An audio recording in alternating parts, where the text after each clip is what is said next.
오늘도 큐티 하셨나요? 큐티를 하셨다면 오늘도 저와 함께 성경의 지식들, 문화들 함께 한 숟가락 더하는 시간 갖도록 하겠습니다.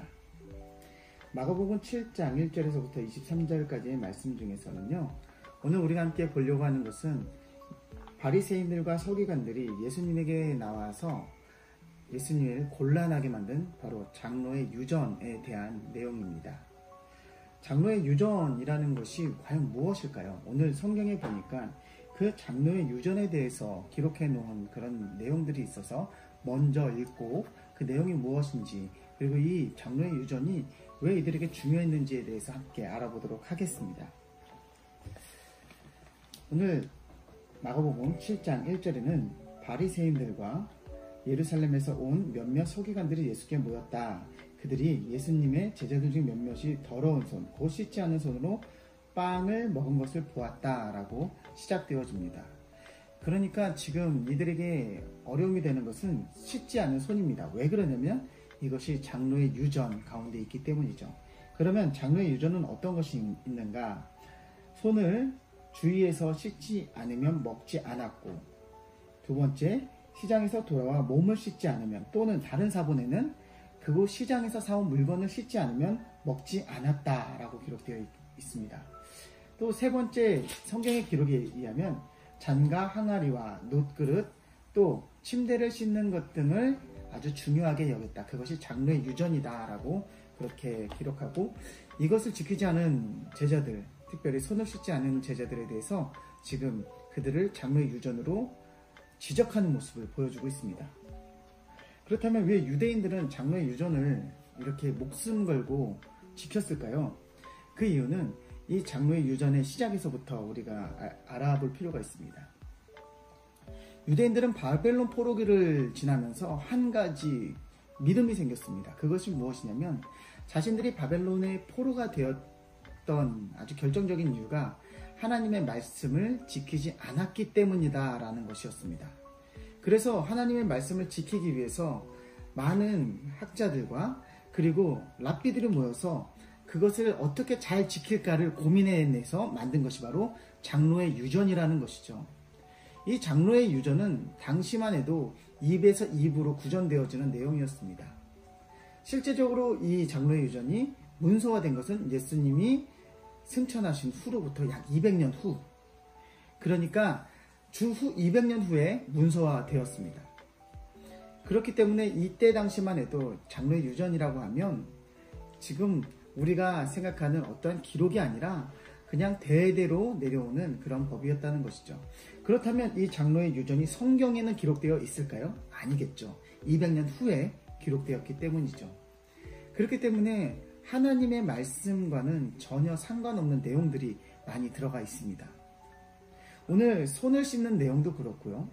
그리고 또 시장에서 들어왔을 때 몸을 씻는 것, 그러니까 물로 몸을 씻거나 아니면 사온 것을 물로 씻는 이런 내용들, 그리고 잠자리를 씻는 내용들은 성경에는 하나님의 말씀에 레위기에는 나오지 않는다라는 것입니다. 그렇다면 이것은 어디서부터 왔을까요? 바로 정결 예식에서부터 왔다라는 것이 대체적인 그런 이야기입니다. 정결 예식이라 하면 아주 유대인들에게 중요한 예식법 중에 하나였는데 몸을 깨끗이 씻는 모습이 있는 것이죠. 다시 말해 하나님 앞에 성결을 유지하는 방법 중에 하나라고 믿어왔습니다. 그것을 단편적으로 보여주는 한 가지 사진이 있습니다. 이 사진은 바로 정결탕을 오늘날 발굴해서 찍어놓은 건데요. 자세히 보실 수 있으면 이곳에 가로막이가 있음을 보여주고 있습니다. 다시 말해서 정결탕은 이쪽으로 들어갔다면 반대쪽으로 나와야 하는 구조로 가지고 있습니다. 왜냐하면 들어간 곳이 더러웠기 때문에 정결탕을 해서 깨끗해지는 모습으로 깨끗한 땅을 밟아야 되는 것이 그들의 유전이었기 때문입니다. 그런 것들을 또 보여주는 한 가지 그림이 있어서 제가 보여드리도록 하겠습니다. 오늘날 이스라엘에 가면 볼 수 있는 바가지의 모습입니다. 신기하죠? 이 바가지가 보면 손잡이가 2개가 있습니다. 그것은 무엇이냐면 더러운 손으로 먼저 잡고, 그리고 깨끗한 반대 손을 씻은 후에 깨끗한 손으로 더러운 손잡이를 만지면 더러워지기 때문에 깨끗한 손잡이를 만지는, 그래서 정결함을 유지하는 이런 모습을 오늘도 보여주고 있다는 것이죠. 유대인들에게 이렇게 정결법은 아주 중요했습니다. 그리고 장로의 유전이라는 것들이 이 청결에 관한 것만 있는가? 그렇지 않은 것도 많죠. 이 이후에 고르반이라는 내용도 그렇지만 또 하나 생활에서 어려움을 갖게 하는 그런 정결법이 아니죠. 그 장로의 유전이 있어서 제가 읽어드리도록 하겠습니다. 우리가 마태복음을 보면서 이 말씀이 뭔가라는 그런 의문을 가지신 분들이 계실지도 모르겠는데요.